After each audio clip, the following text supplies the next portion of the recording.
Well, welcome everyone. I'm Scott Anderson. I'm a biologist with the North Carolina Wildlife Resources Commission.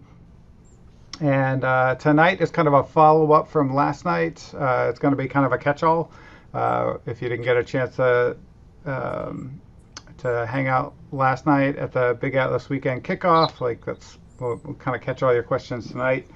Um, as I mentioned earlier, we got a small group, so if you want to put your video on, you're welcome to. I think we have enough bandwidth to do that, but if not, you're not obligated to do so, just to sort of help us put faces to names. Yeah, so first off, just wanted to mention we are having a big Atlas weekend this weekend, and it's a competition with 4 other states. So, and Chris is going to talk about that in a little bit. But if you didn't catch the event last night, you can watch the recording on our Facebook event page. And actually, I can put that link in here for you. It's a great video. It's not just details about the Big Atlas weekend, but it was also a great presentation from Purbita Saha and Stephanie Bilkey from the Galbatross Project. It was all about how to identify female birds, like the typically or stereotypically less bright birds of male and female. So it was a great presentation. They had examples from oyster catchers to redstarts to woodpeckers. It was great, really great. I highly recommend if you missed it last night to go check out the video. That I just put the link there in the chat. So it was really great presentation. So yeah, like tonight we're just going to talk about the Big Atlas weekend coming up, some resources for it, and we're also just going to have a big open, questions afterwards. I think Chris is going to start off with some of the details of the Big Atlas weekend, and then we've got plenty of material and time to answer any questions that you might have if you've been out atlasing and just have run into questions that you hadn't thought of before, or you haven't even been out atlasing and you got some other questions. They're all valid, all good questions to ask. So I'm just going to introduce Chris Smith. He's also with the Wildlife Resources Commission, but he's also the Bird Atlas coordinator. And so take it away, Chris. So we've got the Big Atlas weekend coming up. It is this Saturday, or Friday through Sunday, actually, the 25th through the 27th. So the main goal of our Big Atlas weekend is really to bring awareness to our breeding birds.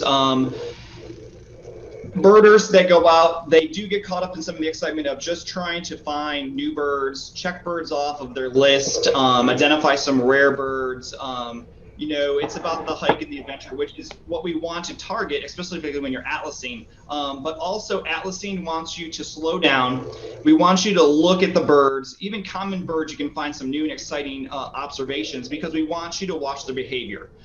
Just by observing what birds are doing, we are able to watch and record behaviors on potential breeding, which is the main reason for our atlas. So as Scott had mentioned before, there are currently 4 states that are working on their bird atlases. New York, Maine, Maryland, DC, and of course North Carolina. And this Big Atlas weekend is a larger event and a fun way for us as states to promote our atlases and also get some of that much needed data towards the end of our season and almost in the middle of their own. So it was a quick challenge that we kind of threw together over the last month between the 4 states, which has been a lot of fun. So last night we went over some of the basics. I'll go over them again so you can actually read them and see them. So the Big Atlas weekend, the details, it starts tomorrow, Friday, June 25th, and it will begin at 6 p.m. It will run until Sunday, June 27th, and it ends at 11:59. So pretty much midnight is going to be over. So you have this weekend to enter some data into eBird, get part of the challenges, help us win that interstate challenge, and bring back this the Big Atlas weekend trophy back to North Carolina. We want to be the first state that has it. Checklists must be submitted to the North Carolina Atlas portal in eBird in order for it to count. Manual entry. So if you like to record your observations on a piece of paper, or if you're in a remote section and you can't use your eBird, you can record that on a piece of paper. When you come back to a location and you're on your desktop, you can manually enter all that stuff. It would still qualify. However, you have to have that entered before noon on Monday, the 28th. Mainly it's for our main group that are, that they are going to go way out in the middle of nowhere. They want to record some stuff and they got to come back. They asked until noon. So we're accommodating for them. But again, if you want to do that and you want to jump on your computer and manually enter that, it has to be done by noon on Monday, the 28th. There are some intra-state challenges. So North Carolina has set up our own challenges to get out and try to expand our bird atlas. There are some interstate challenges between the 4 states, which is some great options and hopefully bringing home that trophy back to North Carolina. The Big Atlas Weekend Awards ceremony is next week. It is on Wednesday, June 30th. It'll begin at 7 p.m. The quick link for that is bit.ly/bigatlasweekend_awards. And Scott's going to throw that up in the chat so you guys can hot link that. If you have not registered yet, go ahead and jump on register after we finish having this conversation. And then you can join us for that. You can be there for us as we accept our Interstate Challenge Award and we get to brag to the other 4 states. So with that, let's talk quickly the North Carolina Big Atlas Weekend Challenges. So in North Carolina, just between us group of friends, we have decided to put some challenges for you. So there are 6 of them. The first one is to complete an Atlas checklist for the first time ever. So if you've never been Atlasing before and you just want to go out and try it, you get one, you can check that one off. That was one of those. That group will actually compete for the prize at that, which is going to be some courses through eBird in Merlin and then the Macaulay Library. Complete Atlas checklist with at least 1 coded species. So if you are doing an atlas, again, you've started your checklist. We want the breeding behaviors that you're observing. So we want you to keep watching that species of bird and really identify what it's doing and then code its behavior. So that gets you some points. Complete checklist with at least 1 confirmed species from a priority block. All right, so we have a list of priority blocks. We're going to go over those later if we need to discuss them. And then as you're in that priority block, you should be able to confirm your species. And then we want you to add that checklist, mark it as complete, and then go through. A complete checklist with nocturnal effort from a priority block. So again, identifying your closest priority block or one that you want to be competing in. Go on at night. So a nocturnal, we're saying 30 minutes after sunset and 45 minutes after before sunrise is what we would consider nocturnal. And nocturnal effort is you can simply go out. If you don't observe anything, we want you to keep track of your hours, keep track of your path. If there's no observations, still submit it. It's still complete. You didn't observe anything. There was nothing for you there to record. Information is important for us. That data is great, even if it's a 0. So make sure you submit that. We'll go over questions for that too also. Complete checklists of 5 or more minutes of a priority block that has less than 20 hours of diurnal effort. So we're going to show you a map of our effort map. Use it on our webpage, which is the ncbirdatlas.org page. And there's an effort map that actually shows how many hours are being put into certain blocks. So if you can find a block close by that has less than 20 hours, if you can go spend, 5, 10, 15, 20 minutes, an hour and a half, again, doing that checklist, that gives you some points for that specific challenge. Complete checklist of more than 5 minutes for a priority block that has no effort, no visits, no effort. So there are some blocks out there, unfortunately, that we just don't have any information for. Some of them are close by, within a half an hour's drive from anywhere across the state. So you can just jump in that priority block, spend some time over the weekend, and just record and submit those complete checklists. Now, a complete checklist, again, we've talked about this before, a complete checklist, it's complete if you don't deliberately leave out a species you identified. So if you start a checklist and you are running through that checklist And at the end, it says, is this checklist complete? You can hit yes, as long as you are able to enter all of the birds that you identified in there. So if there is a bird calling and you just cannot identify it, your checklist is still complete because you were able to identify every other bird that you have except for that one. It is still considered complete because you were able to identify that. You are just not deliberately leaving something off. So I guess the example last night was a rock pigeon. So if you're out and you're doing your checklists and you walk past and you see a Canada goose or a rock pigeon and you just decide, you know what, I'm not going to put this on here, someone else has already recorded it, then your checklist would not be considered complete because you are deliberately leaving that species off. So make sure you record all of them, complete your checklist, recording everything that you see. All right. So those are our 6 North Carolina challenges for you over the next 2.5 days, 6 p.m. Friday through midnight on Sunday. So going through and just trying to figure out, getting as many points as possible. You're going to put your name in buckets for each one of the challenges, and we'll draw some prizes out. And we're going to try to see what we can get. I think we're also looking at trying to give away a few T-shirts, like Scott has on as the Breeding Bird Atlas. I'm sorry, the North Carolina Bird Atlas T-shirts that we've got. All right. So that, again, those are the North Carolina challenges. Over the same time period, if you are recording your checklists, there are some of those will be double dipped. So you will get credit for North Carolina, and there's also going to go towards the Interstate Challenge. So we are competing against New York, Maryland, DC, and Maine for this Breeding Bird Atlas Cup. The Big Atlas Weekend Cup. And there are 3 categories that we have challenged each other with. So nocturnal hours and a priority block. And again, it is a friendly competition, and it's based upon point systems. So these nocturnal hours and a priority block, some states are going to have easier access than others. So the way that they are balancing that out is they've come up with some calculations. So those are hours from complete nocturnal lists, all right, adjusted for the number of participants that they have. And they've got a calculation that they have for that. So it's the number of hours divided by the number of participants.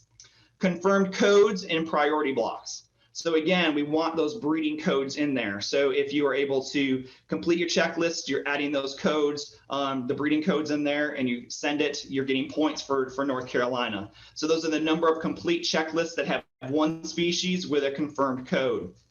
Again, they're adjusting them by the number of blocks. So certain states are larger than others, so we have more priority blocks. Some of them don't have any priority blocks. They're all priority. So we've agreed upon some calculations to do that.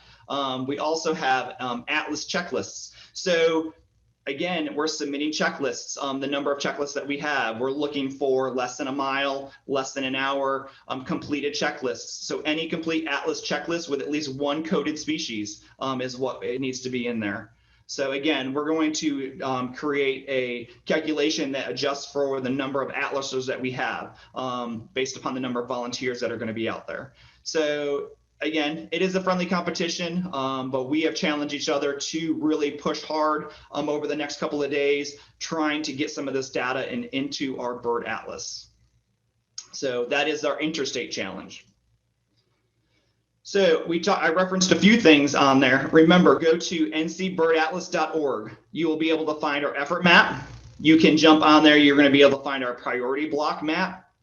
The Big Atlas Weekend blog post is also available for you on the main screen. That links to different registrations for the award ceremony. It has links to the YouTube channel. It also has a link to a free course that was offered to everyone that is participating, which is Being a Better Birder by Size and Shape. So their link is also on there for your blog post. So make sure you check that out. Use those links for your advantage. All of the interstate and intrastate and interstate challenges are all listed in there for your reference. They all have hot links on how you can learn more information. What is a nocturnal study, a checklist, all the different good pieces from that. So use that as a resource. I'm also here. We're all here for you if you have any questions, along with our regional coordinators, which are also listed on that page.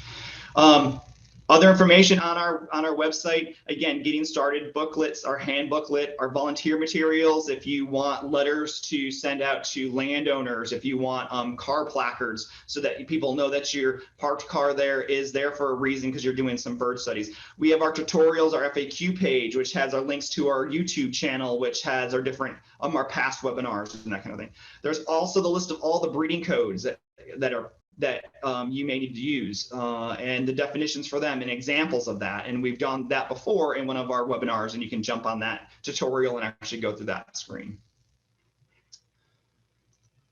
So with that wraps up what we're trying to do over the next few days. Again, Friday, 6 p.m. to Sunday at 11:59 p.m. is our Big Atlas weekend. We're challenging you across the state, and then we're challenging against some of the other states. So with that, I'm going to pause and stop sharing so I can see the questions. What questions do you have about the Big Atlas weekend that we can answer for you now? Before we jump into questions, and while people are thinking of questions, if they have any, I just did want to mention that just wanted to mention that you may have noticed that like the way we've designed the challenges is that you don't have to be like super duper birder to go and be eligible for one of these challenges. Like we're randomly choosing from somebody who fulfills the criteria of each challenge. So there will be one winner for each challenge, but it's sort of randomly chosen from whoever fulfills that criteria. So we're always trying to make the Atlas accessible to folks of all kinds of birders from all stripes and all skill levels. So I just wanted to emphasize that point. So curious if anybody has any questions about the Atlas or the Big Atlas weekend or other things you want us to expand on.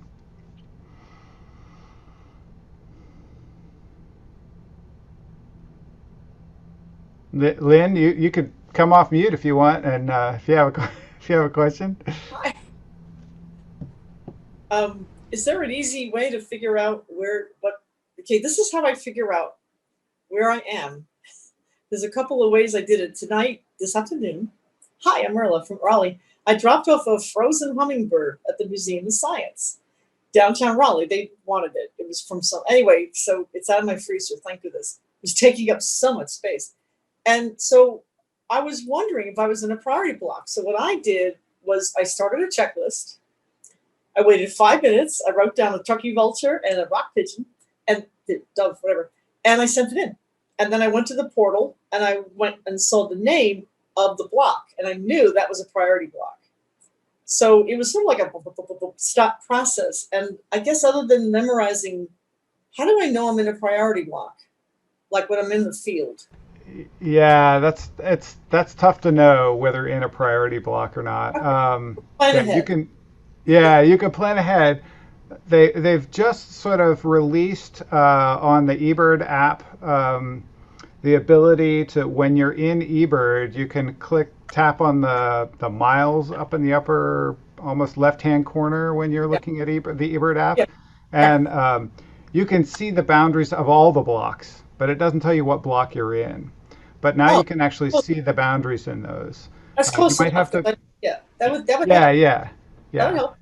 That's good because I love to go to the very edge and mark flag and then start in. Right. So, but outside in the field, sometimes I'm wondering whether I'm just a little bit over. Yeah, they've been. I'm sorry. Go ahead, Scott. No, go ahead. You. Oh, I was just gonna say it's been like.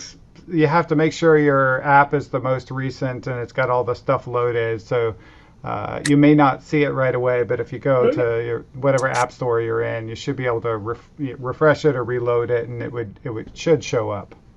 So sometimes I had an issue with getting my map to identify the priority blocks. I had to delete my app and then reinstall.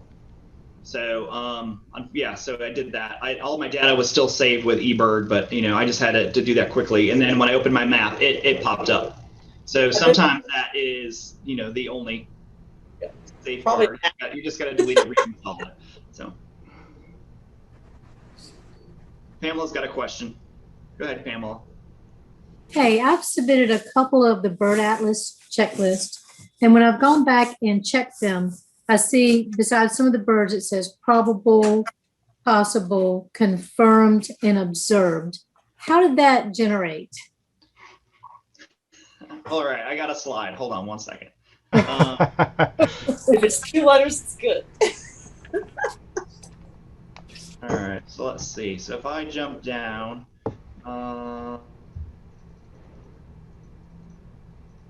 here you go. So our breeding codes are listed. There's 4 types of breeding codes that you have. They're either observed, they're possible, they're probable, and they're confirmed. So depending on which breeding code you selected while you were in the field, is the category that you have. So those are the 4 that you've got. Observed are observed are going to be like, I went birding, I was out atlasing, I saw something. Either they flew over or it was just there. Some examples that we talked about before was a vulture soaring overhead, was a flyover. And that's pretty much it. Or it's not coded. So those are the 2 observed that you have. It's just, I went birding, I recorded some birds, I didn't do anything else, I observed it, or it flew over. That's the lowest possible probable code that you could have for a breeding component. So if you have possible breeding codes, they're marked as H, as inappropriate habitat for breeding, or they're singing. So H's and S's will pop back as possible. So if you coded it as an H or an S, then it probably, then what happened is eBird showed it up and it drops it and labels it as a possible code. And your hand's up, so you must have a question. Go ahead. But that was probably from before. So if I do a singing bird, I shouldn't say singing if I actually see it and hear it, right? No, yes. So if you're actually watching it sing, you can still put it in there as the bird that you see, and then you record it as singing. Okay. Because it is singing to you, because that is a breeding that is a possible breeding behavior that you are observing from that bird. Right. Okay. And what about the one for habitat? Normal in habitat, is that a good one to use, or? Again, it's one of the lower. Right.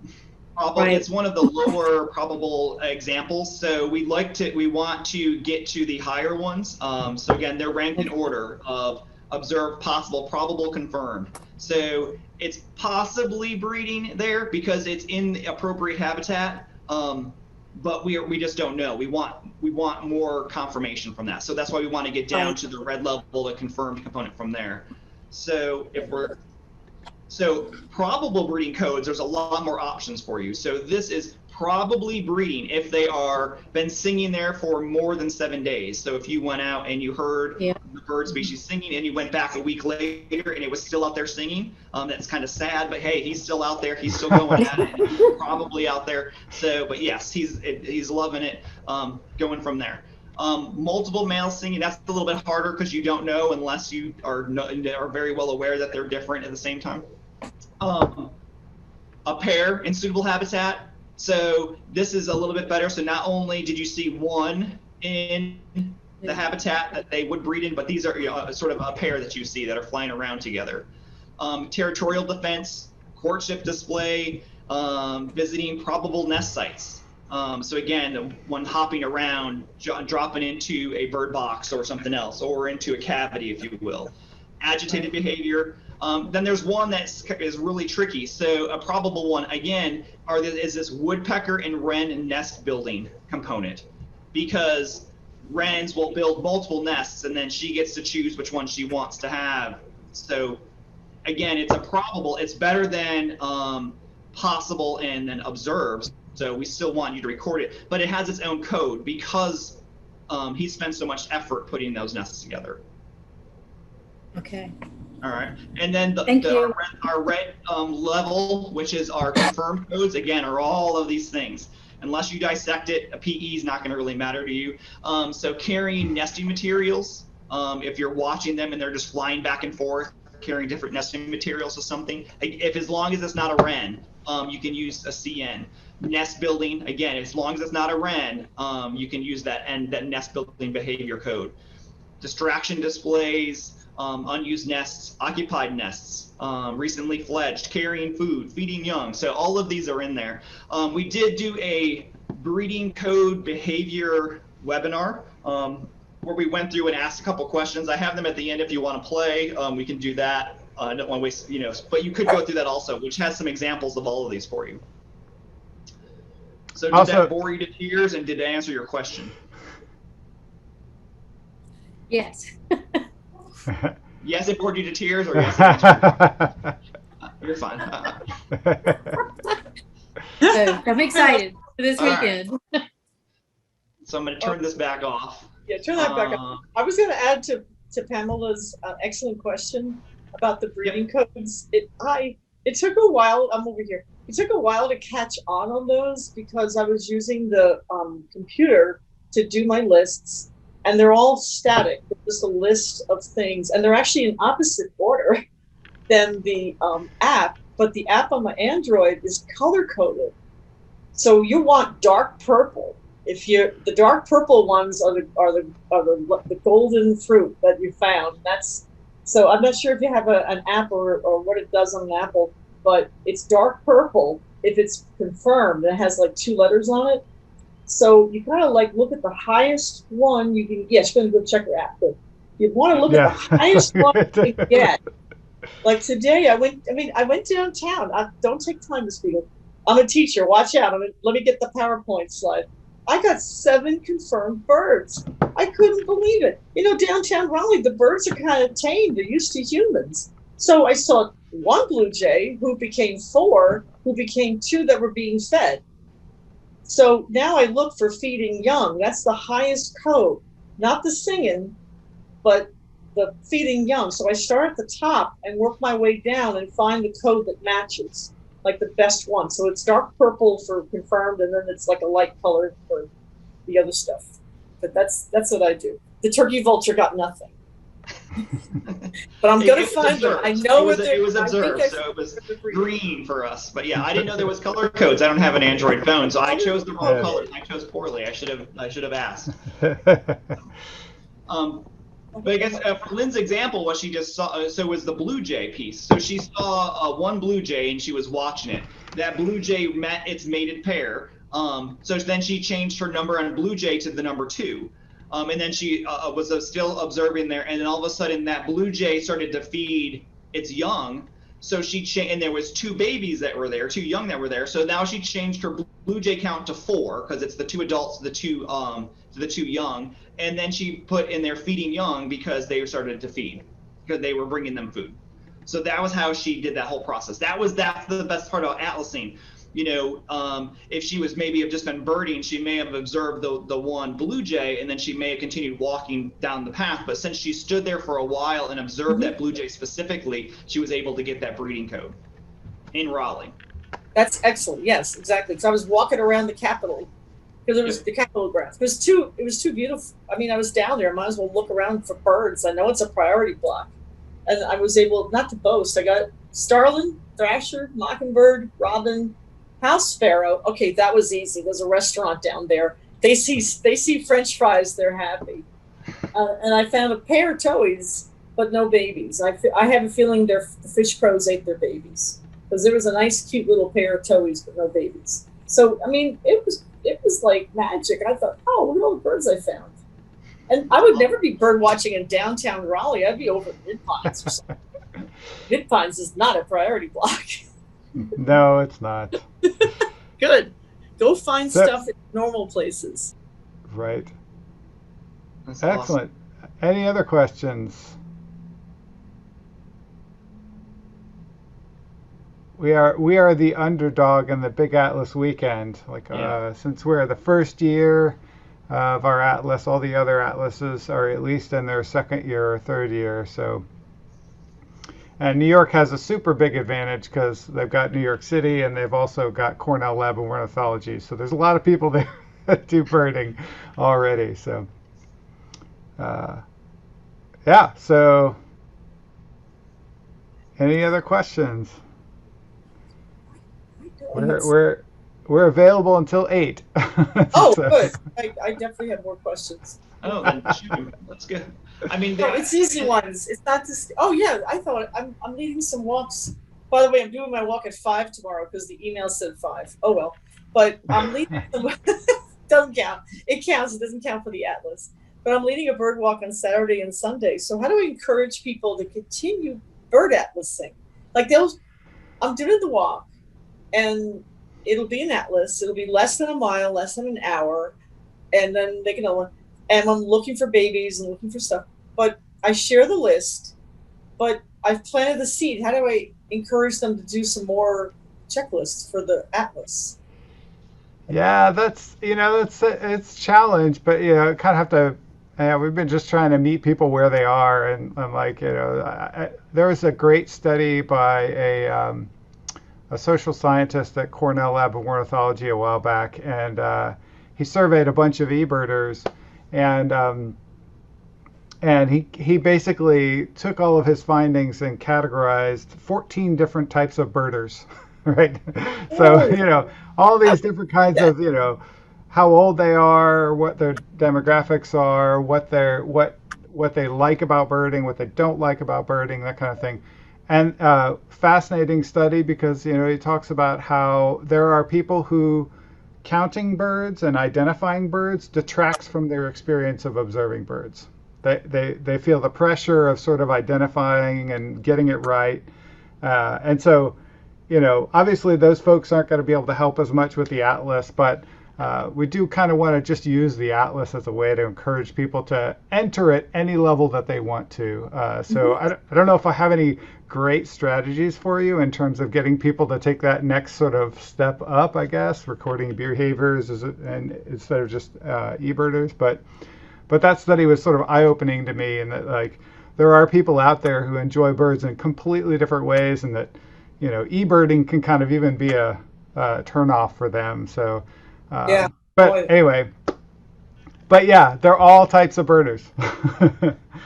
Yeah, if you can get their contact information and you want to share that to the coordinator at ncbirdatlas.org, I'm happy to reach out to them, in some emails just to try to spike their interest, let them know that there is some support out there. We've got some webinars and some things that can help them. I'm happy to do that if you send me their contact information, if you're able to share that. Some people don't like it. Some people are willing to share. So. Also want to thank you for for taking folks out. I mean, I think that's the best way to inspire people to bird is just taking people out. I've got 300 people on my contact list for eBird. Oh, wonderful. I have a similar question. What happens to, this is Judy from Charlotte. What happens to the eBird lists that go in for, let's say somebody is actually in a priority area, a square or block, and they put in a eBird, but they're not doing it through the portal. I know when I was in Wisconsin, a couple of years ago, I was just birding. I had no idea they were doing an atlas, and turned out I was in a priority block, and they contacted me and asked if I wanted to put it in there into the block. Are we doing anything like that? And again, what's happening to all the eBird checklists that may be going in that are not going in through the portal? Yeah, that's a great question. Where to some extent that answer, the detailed answer, won't be known until the end of the atlas, but I can give you some sort of some ideas of where that comes. First of all, I'll mention that if you do a checklist and we mentioned the one way to make sure it goes into our portal is if you set your portal on your mobile phone. Right. If you're entering it online, you start from our atlas, it will by default put it in our portal.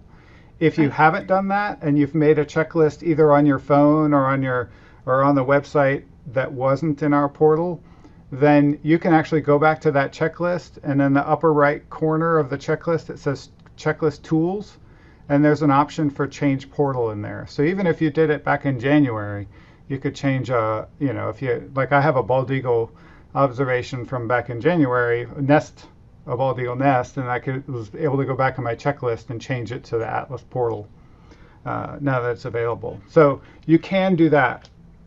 The reason it's important for us or for folks to put it in the Atlas portal is that we can make the assumption that the person out there was actually looking for breeding behaviors.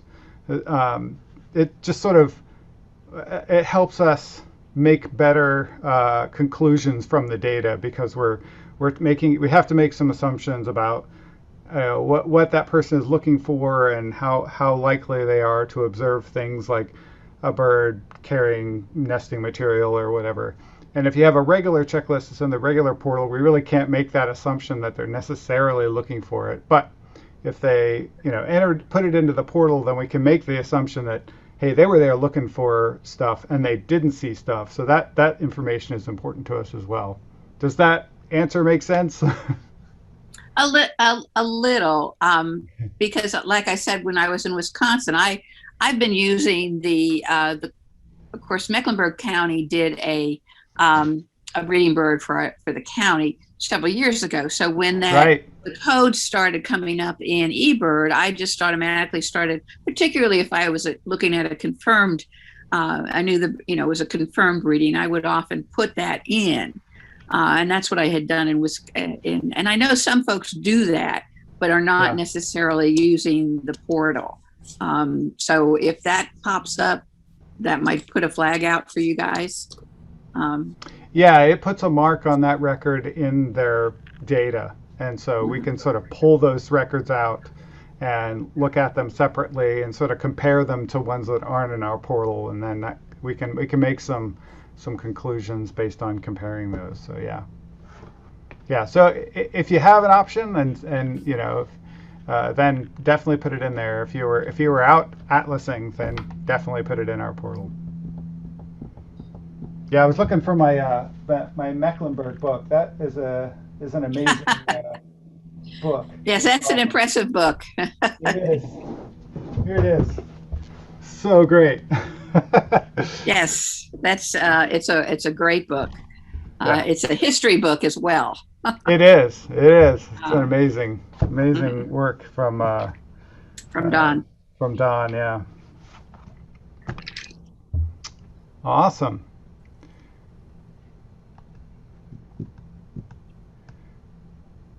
Yes, you can use the Bird Atlas portal no matter where you are, even if you're not in a priority block. It's useful. This data set, we're going to have some set. We're definitely going to have the standard sort of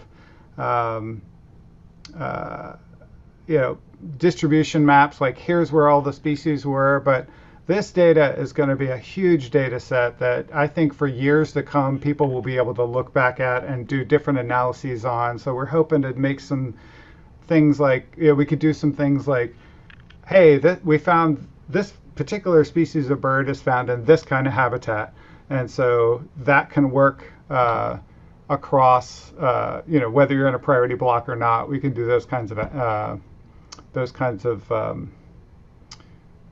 analyses as well. But we definitely want to collect data, make sure we get an even distribution across the priority blocks. So that's why we choose the priority block system, just to make sure we get that even distribution. But anywhere on the state is good.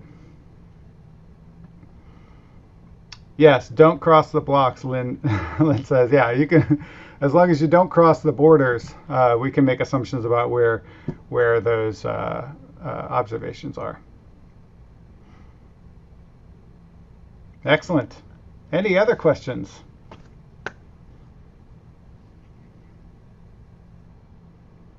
Oh, that's a good question. Do we see the tracks that eBird makes? Yeah, you will notice if you do a traveling list in eBird that it does mark your path if you hike a trail. We don't get to see that normally, but we've been promised it at the end, so hopefully we will be able to get that. But we don't know where along that route you saw a particular species. It will just be, here's the mile route that was walked, and along that entire route, here are the 20 some species or whatever, 5 species or whatever that were seen. Okay. It's easier to say it than type it. How about the comment? Like today, the comments were a little too specific, like what corner of the Capitol Square I was on. But I mean, I'll say exactly where I saw the belted kingfishers feeding their kids at that Lake Myra. Like I'm saying they're over here. They're in this area. Do you see comments? Because I don't know if the comments come over. We can see them. Whether we'll have the capacity to read them all, if something is wonky with the where it is, then we might look at the comments for like, oh, well, that's a strange species, or whatever it is. That's a large number, or there might be some flags like that we might be like, oh, well, let's look at the comments, and if that person says, oh, I was here for, anyway, but that kind of thing. I did a canoe route on the Deep River once, and I saw like 20 some Swainson's warblers, which is a large number. It was a 10-mile route, right? So, and it got flagged, and I just sort of wrote in the comments like, well, this was over like 6 hours, 20 miles. This was not during the Atlas, so we want to keep them short and short in time and space. So, but anyway, so the comments come in handy when something appears wonky about a particular record. Got it. Then I'll just take over from another. Oh, there's another question up there, but I have this is really quick. The Neuse River Trail is 27 miles of bicycles, but there are certain areas that are in my priority blocks. So if I walk from mile 4 to mile 5, I know it's a mile. If I walk from mile 5 to mile 4, I make a new list because I'm walking back. So do I change the GPS? I think technically I don't. I mean, I use the one there and I say, hey, I'm walking east this time. I'm in the big fat. I'm like, I don't know. I would, if you're so inclined, I would change the distance to 1 kilometer, leave the track and change it to 1 kilometer, because you're walking over the same spot. But we're working with so much data, that kind of thing is probably not going to matter. So, all right, I've been hogging the airwaves. So, Chris, do you want to answer this question on the? So the question is, should we only record what we see this weekend, or can we record observations made earlier this year?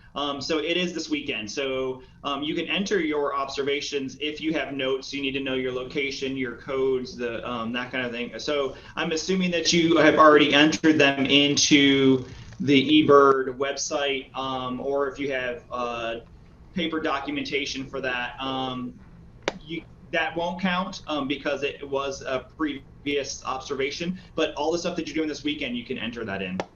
So sorry, but I would love to say yes, enter it all in, because I definitely want to win. But I think to be fair, then I think the earlier observations will not count.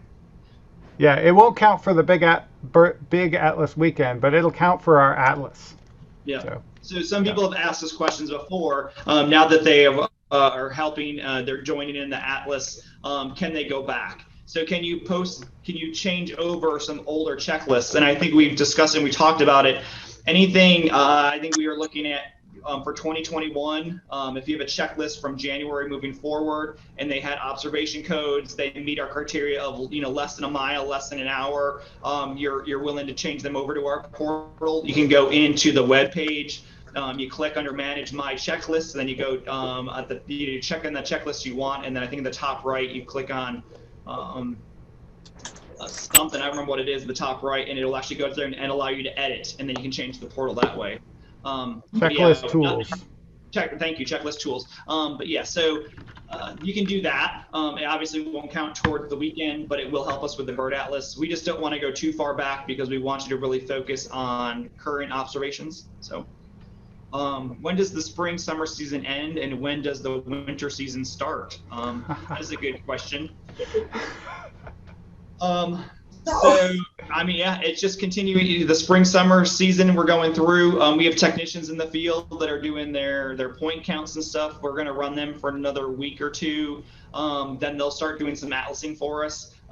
It's going to start slowing down for us. And then we're going to bring them back hopefully for the winter. And I think we want to have them active probably around like November, December, and starting back out there again. So if you're looking at the window, there's also a graphic, I think, on our website that really focuses on the different seasons. Also, it's a circular one that I think one of our technicians, Elsa, created for us.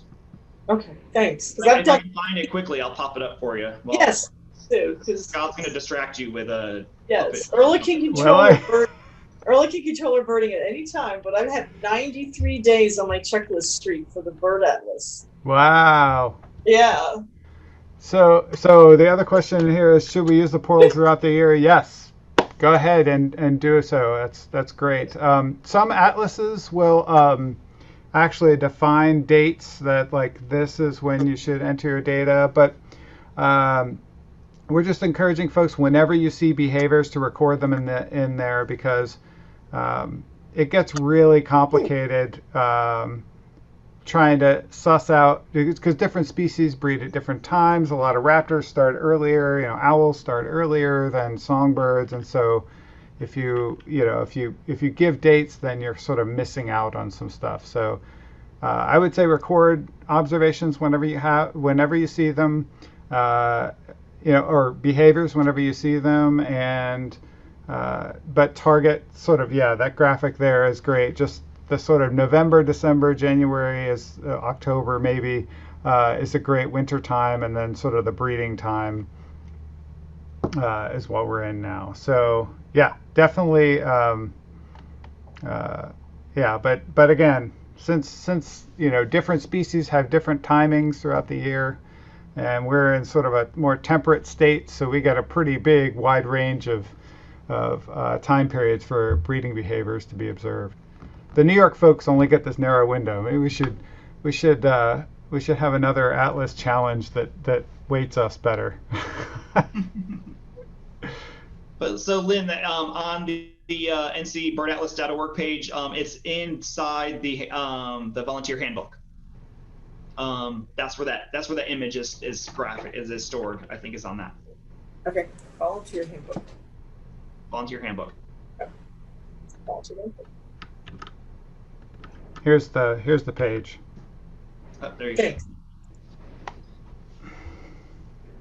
Is this a volunteer handbook? Oh, will we post updates on Facebook during the weekend? Busy. We didn't have specific plans to do it, but we might if we have time. We won't have the data though.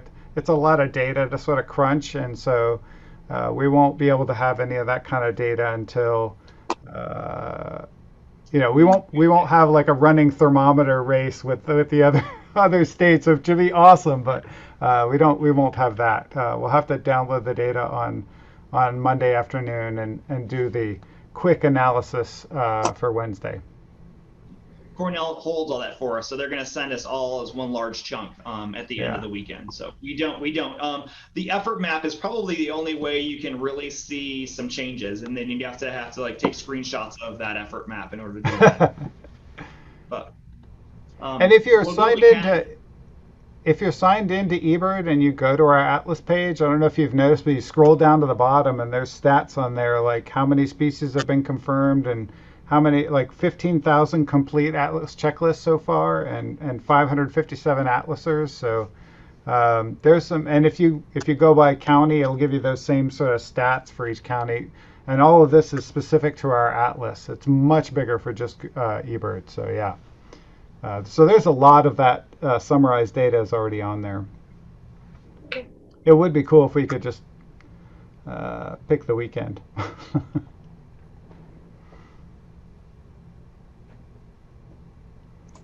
Oh, effort map, Chris. Somebody said, can you show us the effort map and how it works? So the effort map there's a direct link. So if you go to ncbirdatlas.org, just under under the picture, the banner that's at the top. There was a little link for the effort map. Let me go back. I just right added here, it. Atlas Resources is right there. And then the effort map is in here. So you can change what you're looking for. So here's your diurnal effort. The darker colors obviously have more effort. So if you're trying to get points for the weekend, you want to find ones that have no coloration or yellows, which means that they're less than 20 hours. And then you can even come in here and you can look at which ones have nocturnal effort. There's a couple over here in the mountains where they've been out at night. So we need to put some effort into some nocturnals and going from there. Oh, now they're starting to pop up. So it's pulling up some data now. So, but you can actually look at that, and that effort map helps to do that. When you enter your data into the Bird Atlas, the North Carolina Bird Atlas portal, it actually feeds this effort map. So when you're talking about, if it's not in there, does it really matter? Well, it does, because here, if it's in the portal, we're able to see the actual observations, and we can go through, we can click on it and pull some information from it. If it's just an eBird, it doesn't feed into our map. So this really helps us doing it that way. Hey, Chris, can you click on a block and show them the kind of stats that come up? So here's a priority block near Concord. Is that too small? I can't. It doesn't really zoom. Doesn't really makes the block bigger. Yeah, so it'll give you some of the basic view all block data. Let's see what that does. Yeah, so then you can click on it, view all block data, and it pops up to another screen. Right now, don't get heartbroken or whatever. They're all going to be incomplete, because again, we're not just doing a breeding bird atlas, we are doing a bird atlas. So we want to have not only the 20 hours during the summer breeding season, but also those winter hours. So all of our blocks are marked still incomplete because we haven't gone through that winter season yet to record those observations. And we haven't gone through the 14,000 checklists that have already been submitted to see if it's representative coverage of the block. So yeah, that's next week's task. Yeah. And to answer the question, so here you see the breeding evidence is observed, confirmed, possible. That was linked back to those breeding codes that we went through earlier. So again, we're looking for this confirmed, this wild turkey confirmed here in whatever checklist it was. That was Concord, Southeast. So.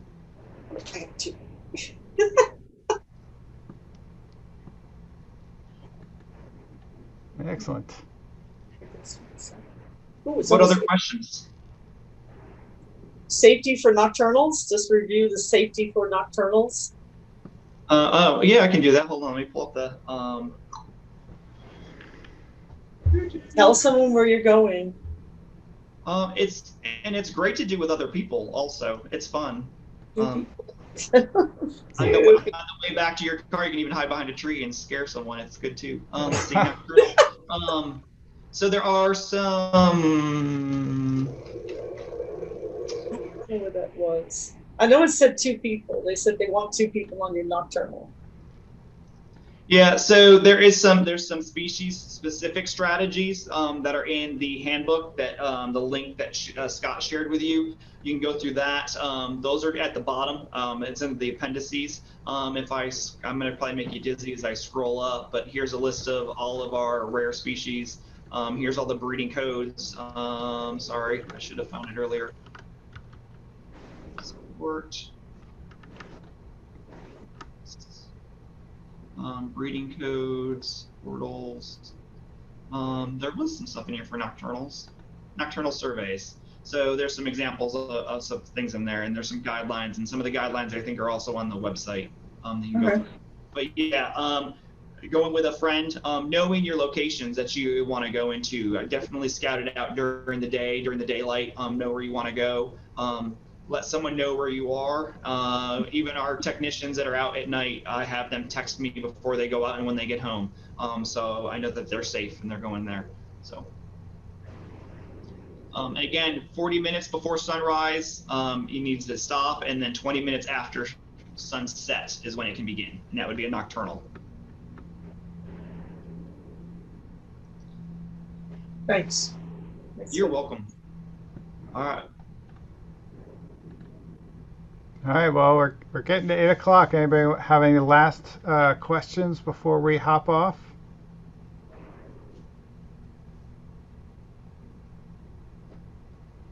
Nope. Any other outstanding questions that you didn't have to ask a chance to ask tonight?